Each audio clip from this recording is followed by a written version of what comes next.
as he has been in this position before in needing crucial wins. Meanwhile, they've drawn their first tiles here. For those who are just joining, they have an even record, but David Gibson's win-loss differential is significantly bigger in a good way than Ian's, so he just needs to win one of the last two games here, and then he is our North American champion for 2016. Ian must win both games in order to become champion.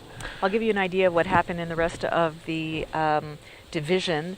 We know that David lost and Ian won, so putting them both at 22 and 7, the lead, the spread has shrunk from over 1,000 points from 1916 now for David Gibson to an 1173 for Ian Weinstein. So doing the math very quickly, it's about 743 points difference from over 1,000.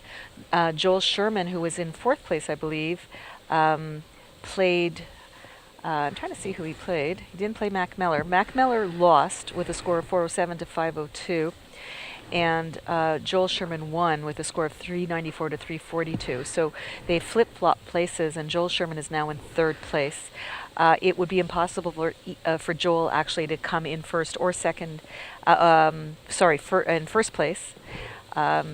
Is that correct? I think I'm doing the math right. Because David and Ian are playing each other, naturally someone's going to win. So someone is going to go to 23, and Joel can only go to 22 wins because he's now at 20. So Joel cannot win the tournament, but he actually can come in 2nd place very, very, very easily.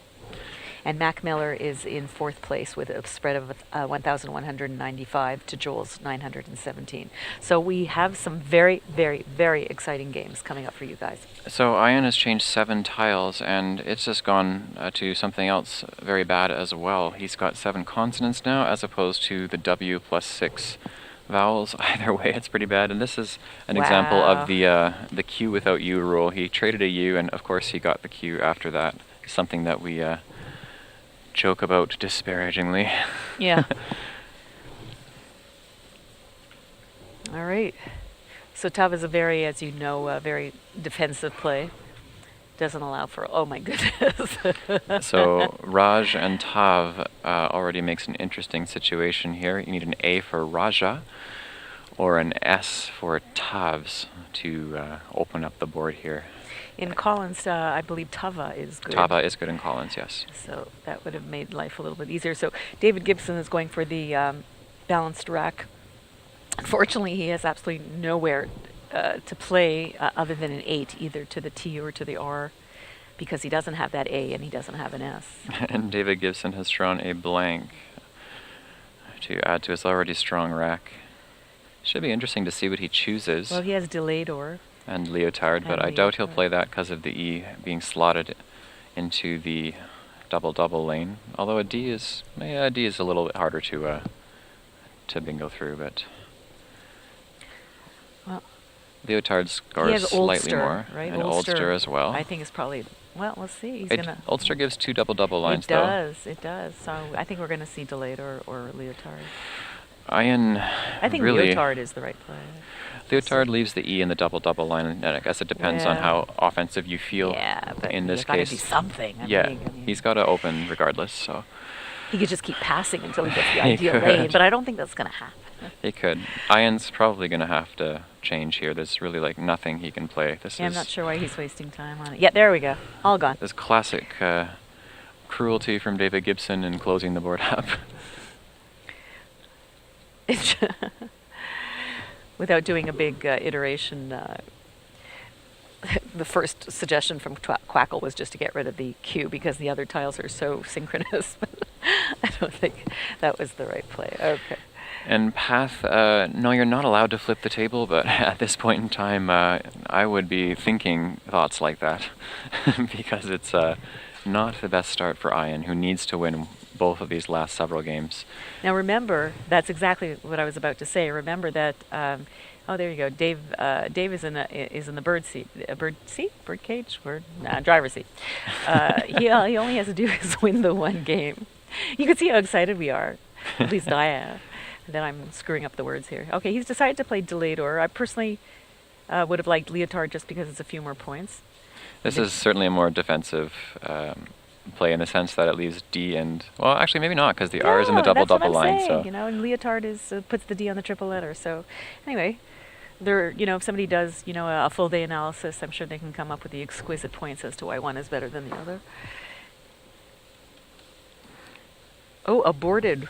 That was another possibility. But to not open. So maybe he's chosen this on purpose in order to open up to double-doubles, and this is the one he's chosen.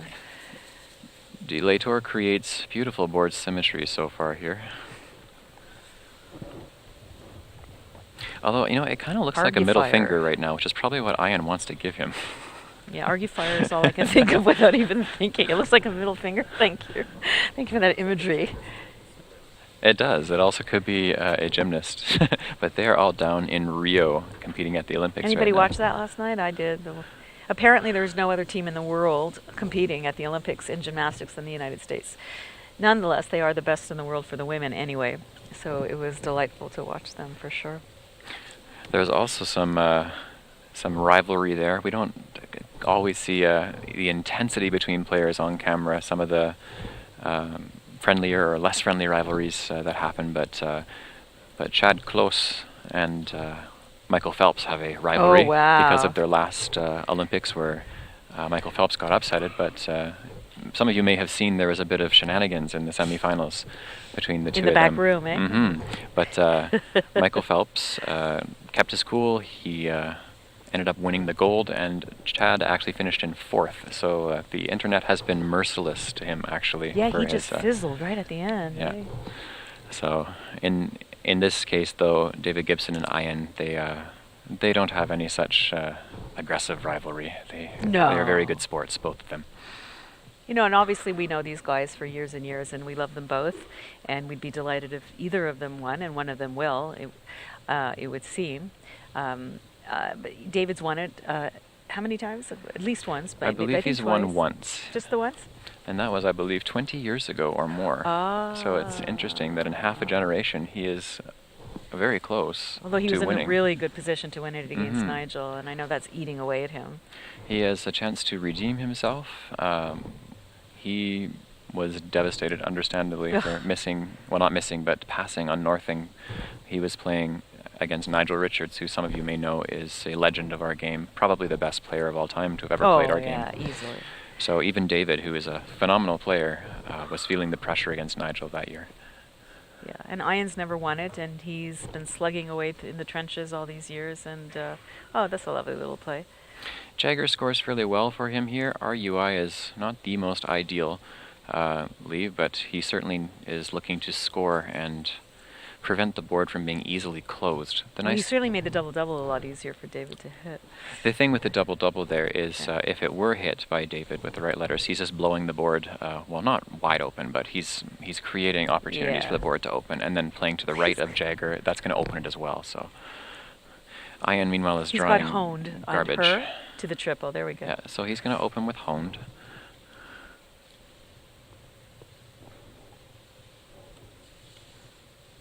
That's absolutely the right play. Oh. Ian just cannot catch a break right now. Well, he's kind of a bit of the author of it by saving IRU, but that's, that was a really, really ugly Very pick. Unfortunate. Yeah.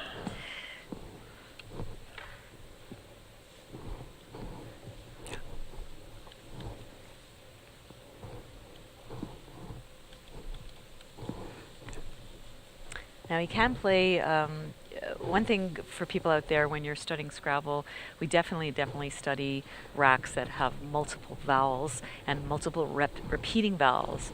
There are lists that are like all of the 7 and 8 letter words that have 3 I's. And as you can see on Ian's rack, he's put one of the words we have for a 4-letter word with 2 I's, which is Leary, which he can play quite nicely to make hurl, H-E-R-L, and Leary. Now, it has its dangers because it does slot the I right under the triple letter. But as we talked about yesterday, there's risk, there's reward when it comes to Scrabble. Another thing that won't figure in this game because of the caliber of these players is that he might be setting up David to stick an S on Leary and make a word like squid or something. But Leary does not take an S, but of course David will know that. Fortunately for Ian, David doesn't have the quick drop of chi and chi, but he can play just And one it's- chi for 31 and balance fairly well. We're just getting set up here for a third guest commentator. Once we're all ready to go there, I'll let you know. But Oh, budgies. we're going to be shortly joined by the 2014 North American Scrabble Champion, Conrad Bouchard, who will be providing some valuable insight given that he was in a position much like this in 2014, where essentially the person who won that game was more or less going to win the North American Championship. So here's a beautiful example of how you have the most horrid rack that Ian had the turn before, Giiilur, I believe it was. Got rid of 2 of the I's, picked straight into a bingo. This happens all the time in Scrabble, and it's a perfect example of why you should never give up and why often you should play through your rack. And when I say play through your rack, that means, yes, you would have been tempted to pass, but, he managed to pick up 22 points for Leary. He didn't save the most perfect rack, but look what happened. He picked a bingo right away. So good lessons to be learned for all levels of players. Meanwhile, what we call the post-bingo draw there for Ian is a little clunky. He does have some nice scoring letters. The question is, will he have a good spot to use them and keep him alive in this game? I have the pleasure officially of introducing my good friend, Conrad Bouchard, to join us for commentary. Welcome, Conrad. Good morning, guys. Thanks for having me.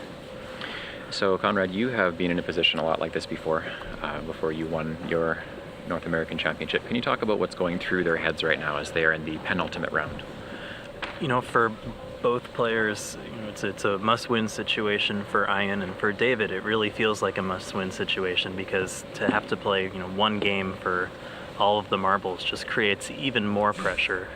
There's so few opportunities to make a mistake. You really just want to win as fast as you possibly can.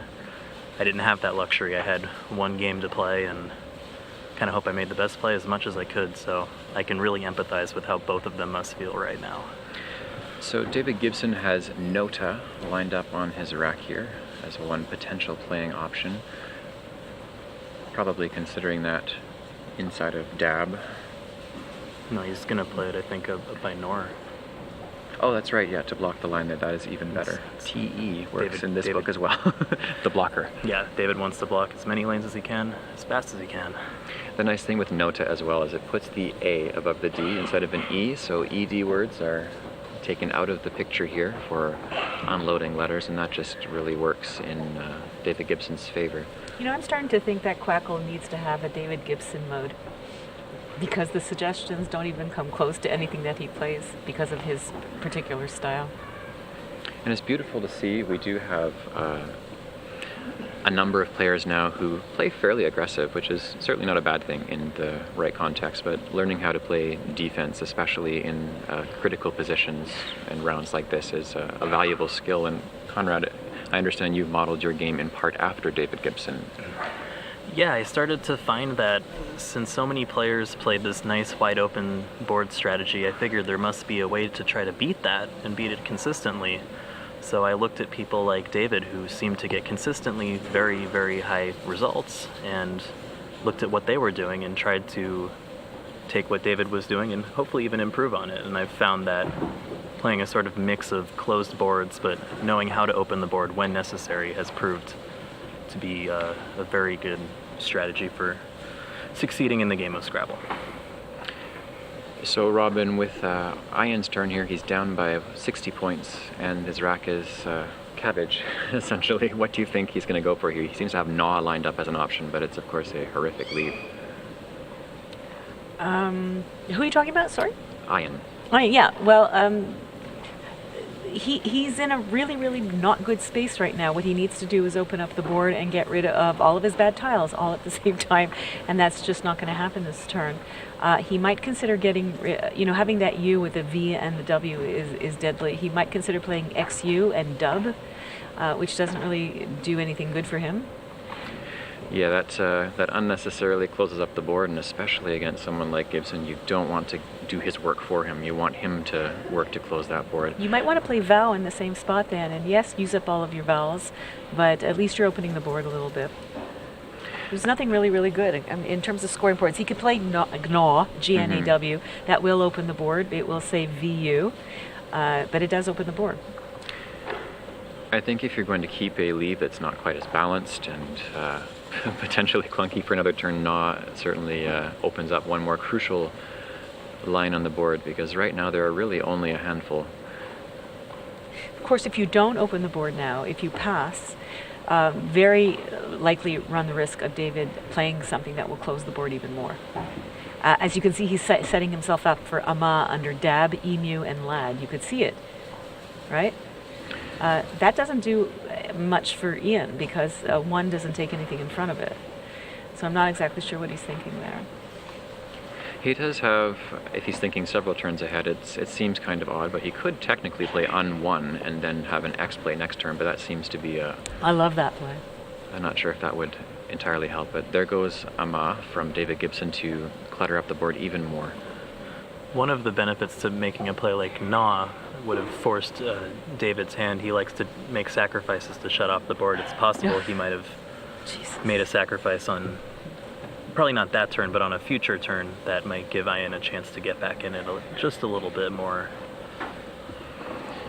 Ian continues to draw extremely poorly with the Vat Rack. He's in heaps of trouble, and there's not really much of anything to play on this board that would balance. He's changed twice already. That's certainly nagging in his mind as a psych out factor here, potentially, but a change is looking like an option he needs to seriously consider here, as there are not really any opening plays that will help him right now.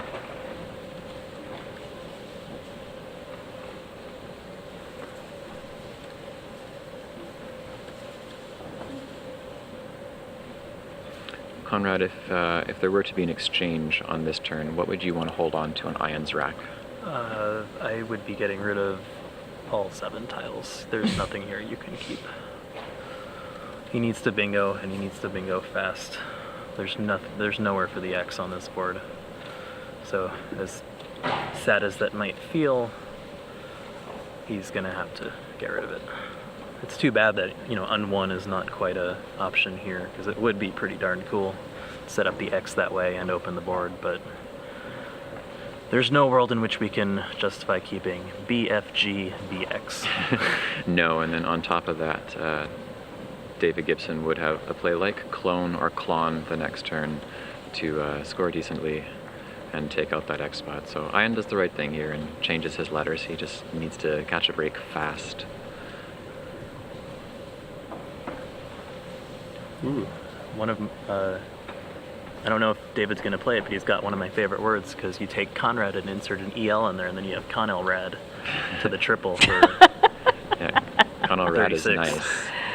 And then to answer a question in the chat, yes, Alencon works in the North American dictionary as well. I'd certainly play Conelrad here, but I have a slightly different score, so I don't know if anybody can. If anybody's playing along, I have a different score of 154, 198. Not sure. I like Conelrad, not just because it's Conrad's favorite word, but it definitely opens up the board in a crucial way. Yeah. well, it's David who would be opening the board. Oh, right, David, I'm sorry, so then he won't play that. I don't think he will, but I think he has a large enough lead where... He could. He could. If he weren't to play that, then some of the other options here, where can we see him scoring, if not that? Conrad is certainly the highest scoring option on the board.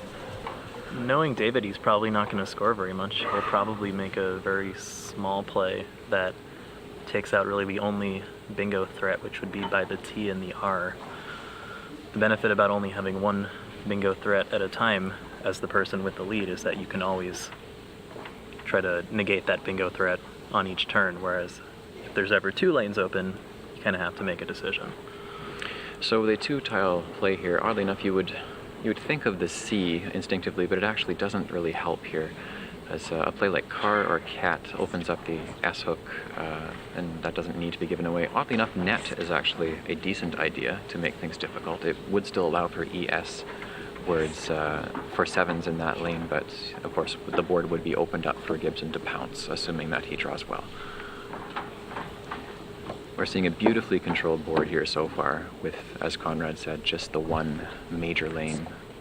Well, major in the sense of somewhere you can play all 7 of your letters, but it also doesn't score that well, which is, I imagine, very carefully considered and constructed by David Gibson here.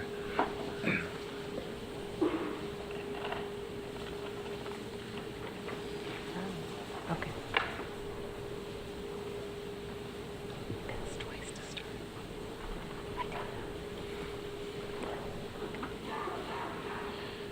Oh, wow.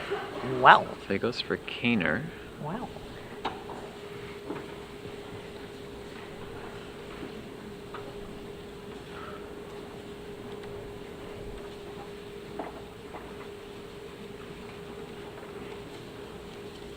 There's no easy way for, yeah, G's is a good play there.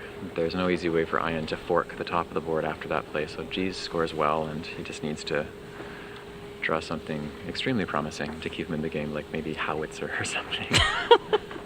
But even that isn't going to score Well, a I lot. think he's going to score off the Z. Yes. For sure.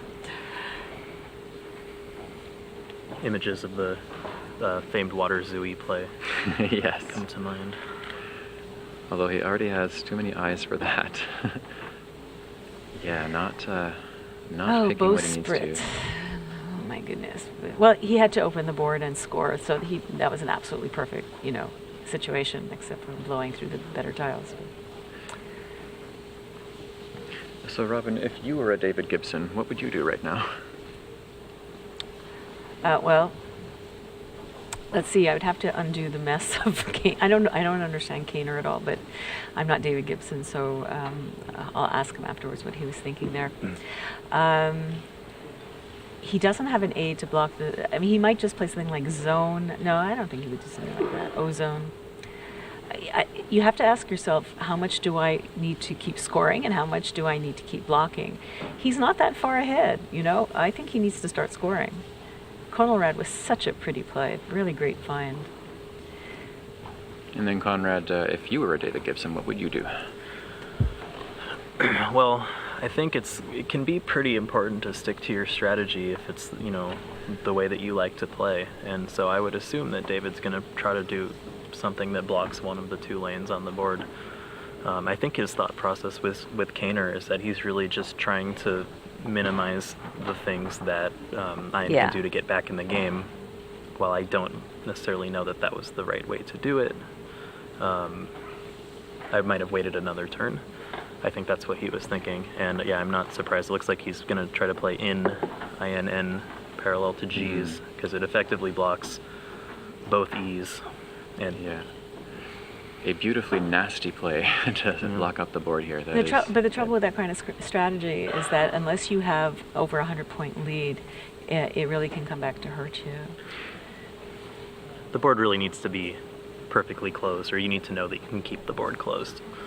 And I don't quite think he knew he could do that with that G kind of looming. One thing David Gibson could do in his next turn is he could play ONML, so on the bottom to score. Oh, but it does leave the E above the double letter score, so maybe not what he wants to do when it's super close, but ideally he would like to score and unload some letters, so while that's a candidate, it probably won't be what he chooses as he opts for more defense. What Ian needs to do now is to play in such a way as to fork the board, as we talked about yesterday. So ideally he'd be able to do that through the C. He'd open the board above it and then a vowel below it, and then he'd have 2 different lanes. He just doesn't have the tiles right now to do that. But he's very, very fortunate that David's playing the way he is, because David's not scoring either, so it's buying him a lot of time. In a closed board, when it's played very well, even this with a 30-point lead, it's momentum for roughly 1 turn, and that's really all you need when you're playing a tight board, is to maintain at least that, if not more, when there's just 1 spot. It's crucial that he maintains control here and keeps his lead. Well, David's going to block the remaining lanes on the board, minus that EN is a potential 9 threat with MOL, I think, that is right up David's wheelhouse of a play that he would make here. It does, in fact, effectively block all the remaining 8-letter lanes. And it also, if nothing else, saves an O for him to score with OMA on a future turn. And the nice thing as well is if Ian were to have an O for OMA, then he has an S remaining for SOMA and any play to potentially strike back. So that's an example. When we talk about forward thinking, that's one thing to consider. OM is interesting. It doesn't leave the easy hook for OMA or AMA. And Conrad, why do you think he would have gone for that one? I'm actually completely at a loss. That goes against what I would know David to do. If I were making the play of my thought would be that if Ian doesn't have a bingo right here, it's going to be hard for him to open the board, and by playing parallel to Kaner, hooking ON next turn, you'd be able to really block the board.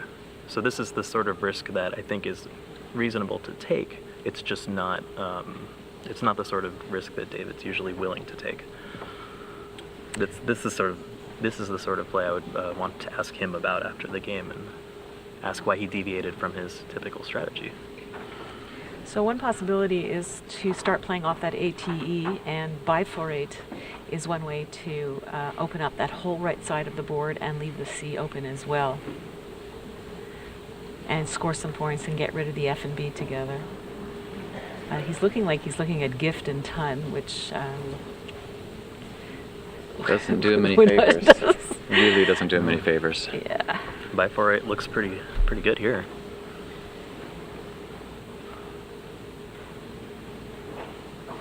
He also has very pretty, if he just wanted to score points and start, because he is really not that far away, is to play Biogen over the Whiz.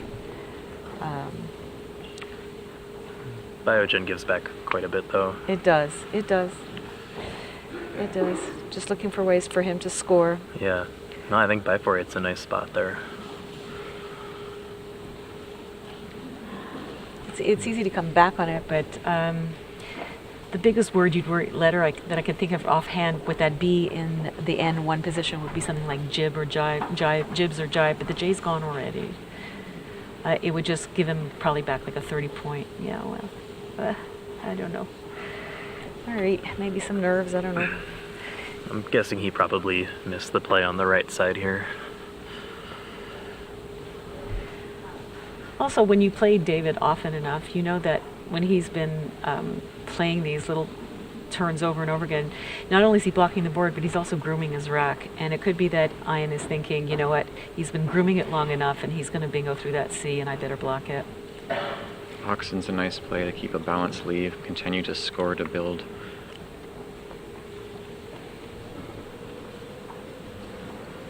For any of you who like to play defensively in closed boards, this is more or less a clinical lesson in how to do it fairly effectively.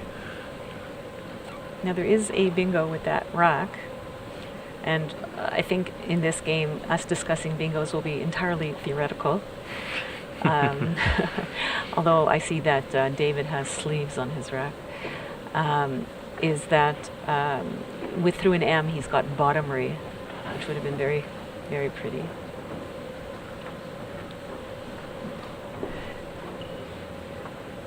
I think the reason for GIF is exactly what I said. I think he's thought, he's been grooming that rack long enough.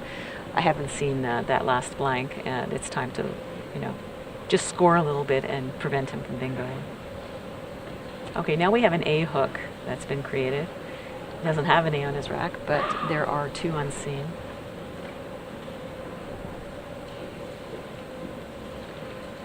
Yeah, basically when you're down late in a game like this, you just want to create opportunities for yourself that are hard for your opponent to neutralize. So even though he doesn't, well, I guess he did just draw an A, but he didn't have one, that's a tough threat to deal with. And a lot of the time when David tries to address that threat, he's going to have to open up something in the process.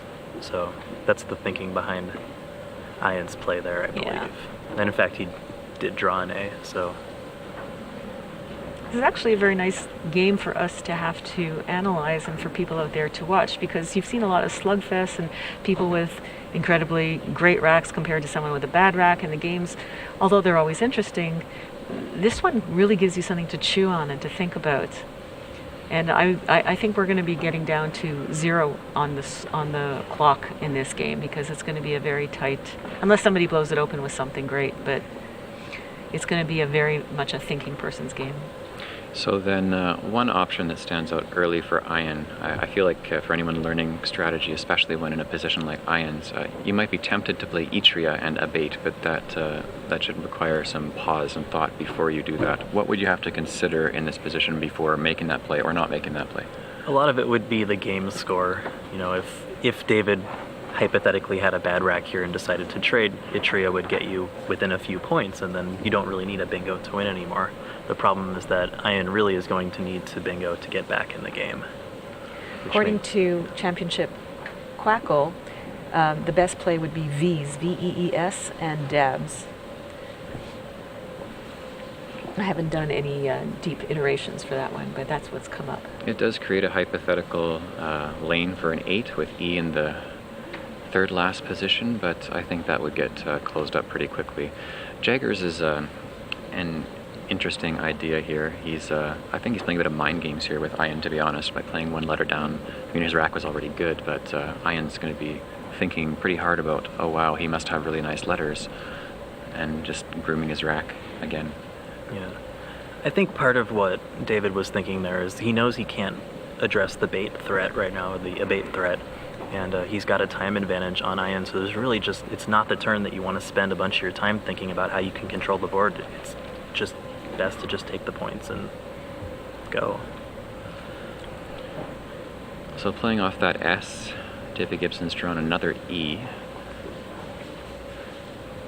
A T for televise would be nice, but that's not likely to happen here. Now I think he's going to play dabs and viz to address the new koi threat, and tip cart's not going to go anywhere. No. Not that it was going to anyway. Tip cart, so great. David Gibson's not going to mind leaving an unbalanced rack here, because the board control and position here is just extremely important. He could play something else there like V's, but there's just not really any need for it, even though there's a very low chance of bingoing through the V or the E on the left. It's just unnecessary risk. V's VIS is totally fine and continues the scoring, keeps him in control. It's consistent with what David would play. One possibility is for him to play Picot, P-I-C-O-T to the triple. I am more in favor, absolutely, of playing over the G, for example, and creating a second. Oh no, Picot's a fantastic play. That's like the best case scenario for him, because it opens up 2 completely separate lanes and saves the A for a bait. Yeah, so keeps in the A, that's good. Pico scores very nicely. That would be a last-ditch effort here. He'd need to draw fairly well, which is possible. He's really only one turn away from getting to play in the right spot on the board. He sees tip cart's got it lined up, but naturally, Avis is a proper noun. Yeah, that's what I was thinking. So Avis is not going to go down here, as much as I'm sure he would love for it to be a word right now. I think Ian can safely notice here that, you know, David has played off 2 S's and that he probably doesn't have as strong of a rack anymore. I think you can sort of infer that David has made some sacrifices here with Viz, and in that way it would be a great time to open the board. And Ian has also correctly identified another way to fork the board open in a sense of a last-ditch effort here with Pita or Pika.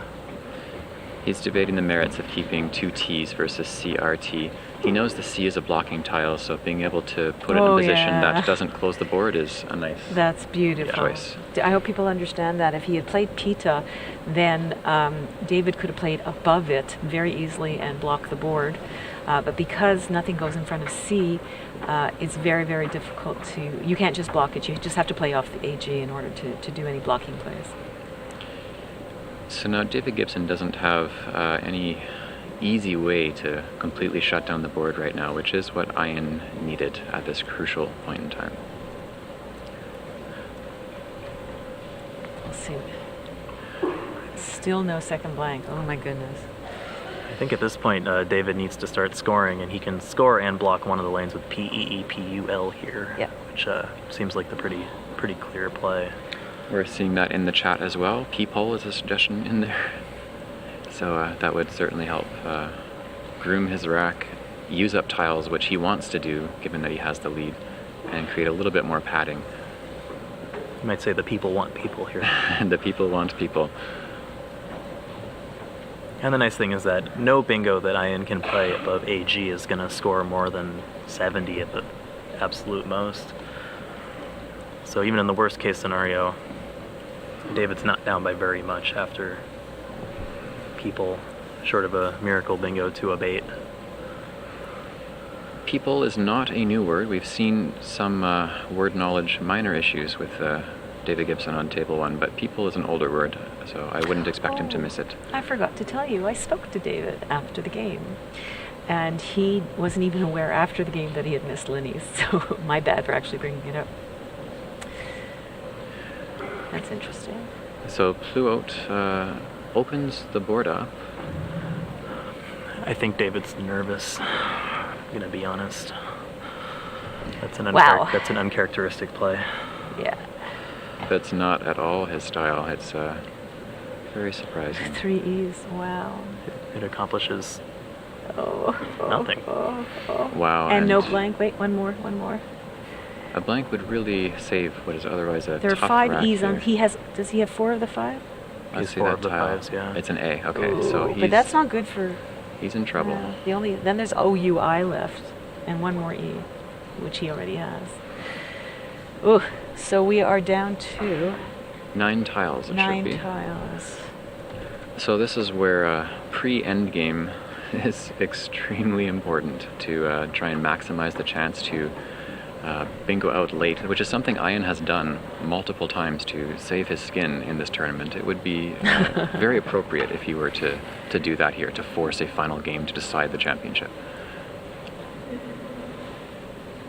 I hope people were watching the, we didn't have online commentary in terms of Jesse and me doing the commentary, but we did have, there's always available to you table 1 of both Collins and OWL to watch from the NASPA website. And if anybody saw, Ian had a rack of AAAIUR blank, I believe, and threw an S, and the S had to be in the 5th place. He played Myosaur, which I assume is a form of some sort of dinosaur, right? Yes. Which takes an A at the end, but it was at the bottom of the rack of the board, so nobody could stick an A on it. But that won him a game, and to me that was, that's a championship level way to win a game. Ian needs to be really aware of his time here, because as we say, we've kind of moved into the pre-endgame phase of the game, but likely this game is going to have more than one turn in the pre-endgame, and you really want to save as much time as you can in a game of Scrabble for that time in the game. So I'm not really surprised to see KH lined up for KHI in the top left there for 20 points, keeping himself in firing distance and keeping a pretty solid lead for trying to draw a quick bingo here. When you're behind and trying to bingo, you also have to make sure you score enough so that your bingo can actually get you a win. So with that, he scores 20 points, bringing him within striking distance. Just needs a bingo. That's when you use all of your letters in one turn. Just needs that to squeak this one out. If he were to do that, the things that he would want to consider before making that play is looking at the letters left in the pool in the bag to see if there are possible words he could draw into. He does have dot here on the top and dag as one option that's immediately there. It's a nice break there. I wouldn't be surprised if David played a Aleph here through the L, but then we will really have a game if that happens. We're going to have a fantastic end game here. Oh my goodness. Could come down to what David draws on this play with that Can he blank play hanging around. absolutely anything that will block the AG? There's nothing really that would block it. Fee would be a balancing play, but But just opens the top. Well, but that's something to consider. Force him to play 1 below the triple lane. That's actually not a bad strategy. That would be thinking a few turns ahead. Certainly a reasonable option to consider. It is actually an interesting spot here because pretty much all the plays that score above AG are going to score about the same above an E that Fee would open, and it would give David more of an option here to come back. There are 7 tiles unseen.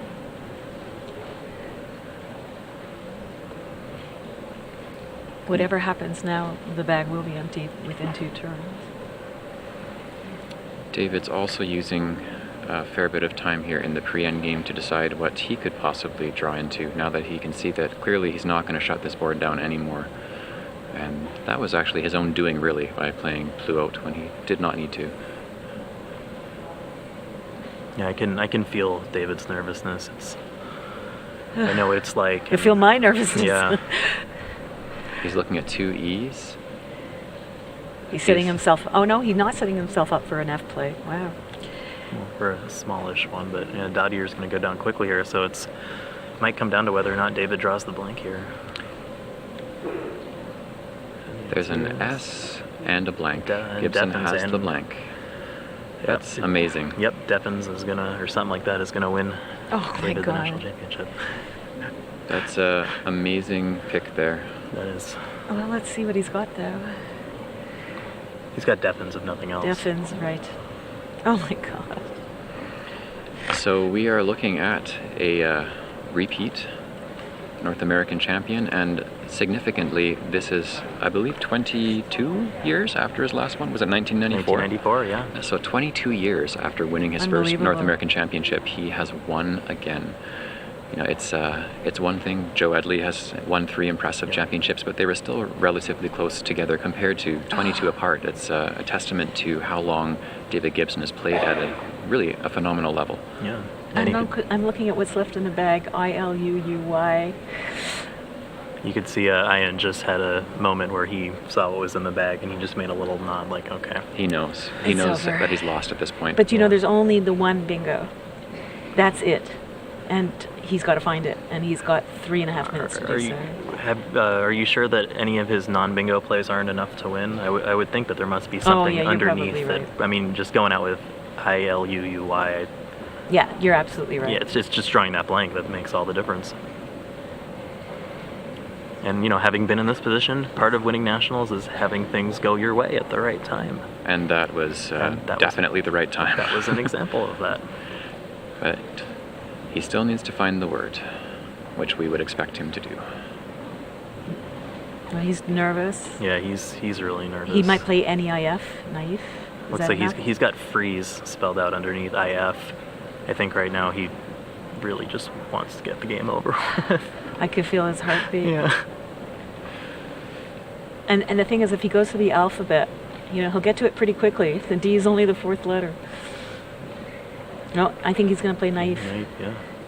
The question is, does that score enough? He can see that Ian has a bad rack, so if he's even a little unsure of any bingo option, he's just going to look for something that scores enough to win. And Neef should score enough because he's going to lead AES blank to go out for his last turn. And Yeah, I think he can go out with that. yeah. I mean, honestly, like when you're under that sort of pressure, maybe you're only 99.9% sure that Deffens is a word. I know that sounds silly, but it's a difficult position to be in, but for sure. all he needs to do is win the game. So if you have any doubt in your mind, Yeah. make the play that you're positive will win you the game. And maybe that's what he's doing here. So 8, 9, 10, 11. So 33 points for that. He can see that he'll score enough to win even with a non-bingo play, and Yeah. that is all you have to do here, really. I mean, people will likely be disappointed, including him, at not finding it, assuming he didn't, but it doesn't matter. You know, he's done enough to win. To be honest, I don't even know if he looked for it. The way that he was rearranging his tiles and the way that he was focusing on the shorter plays, I actually don't even think he looked for a bingo there. In fact, I'm fairly certain he didn't. Which is kind of a testament to the way that he plays Scrabble. He's just focused on the win. It's a very unique insight into a very unique player in the game of Scrabble. And he saved himself a nice S hook on naif. It takes an S. Not that he has any shorters of outplays. So we have two Davids who are winning their divisions respectively. David Gibson in Division 1 TWL, and then David Eldar in the Collins division. We will see a swathe of Davids. And I have a feeling we're going to be seeing Ian in the next round. He will go to 22-8, and the next person can only be at 21 at most, or even just 20. Just got to make sure he makes any valid play here. Any valid play wins the game for him here. He risks falling down to third place if he loses the next game as well. So we'll see what comes up, what goodies are waiting for us after this game.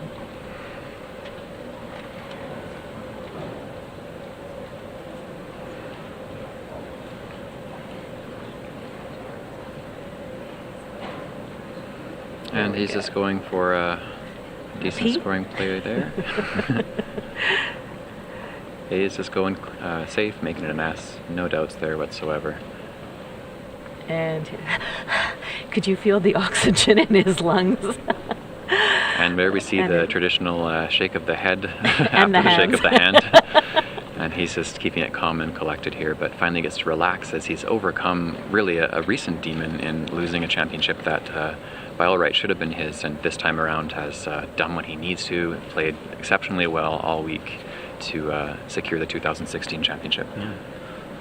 Doesn't have to be pretty. At the end of the day, you just need to score more points than your opponent, and that's what he's done. And as someone he's been a big influence on my game and the way I played Scrabble. It makes me really happy to see him win again. It's just really awesome. And the most humble, sweet guy you can possibly meet. There's not a single person in Scrabble who would not immediately think, when you say David Gibson, self-effacing, generous of spirit, brilliant of mind. He's a worthy representative of our game. And people out there who are thinking of playing Scrabble, parents out there, these are the kind of people that we breed. And just lovely, lovely people. And it's a wonderful game. And get your kids involved, get yourself involved.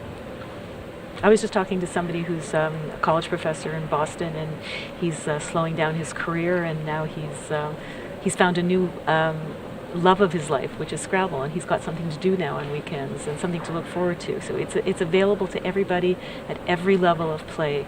Just come and play. It's a marvelous, marvelous game.